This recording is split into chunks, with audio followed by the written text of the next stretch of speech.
புண்படுத்தின மாதிரி ஓ மனசையும் ஒரு நாள் அவரு புண்படுத்துவாரு. அதை பத்தி எனக்கு கவலை இல்ல. நான் ஒரு அப்பாக்கு மகளா இளவரசியா இருக்கணும்னு ஆசைப்படுறேன், அவ்வளவுதான்.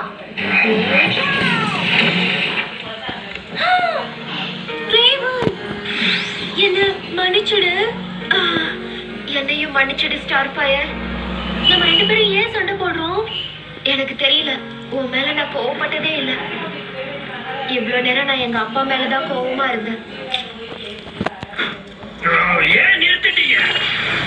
உங்க சண்டை எவ்வளவு சுவாரஸ்யமா இருந்தா தெரியுமா? அப்ப நாங்க சண்டை போடணும்னு தான் இவ்வளவு நேரம் இதெல்லாம் செஞ்சுட்டியா? பாத்தியாரே, உனக்கு நல்லா கோவம் வருது. இதுல இருந்து என் செல்ல பொண்ணு இன்னும் மாறலன்னு தெரியுது. இதுதான் நீ எனக்கு கொடுக்கிற சிறந்த பரிசு. உங்களுக்கு அந்த கிஃப்ட் பிடிச்சிருக்குன்னா இன்னொரு கிஃப்டும் கொடுக்குறோம்.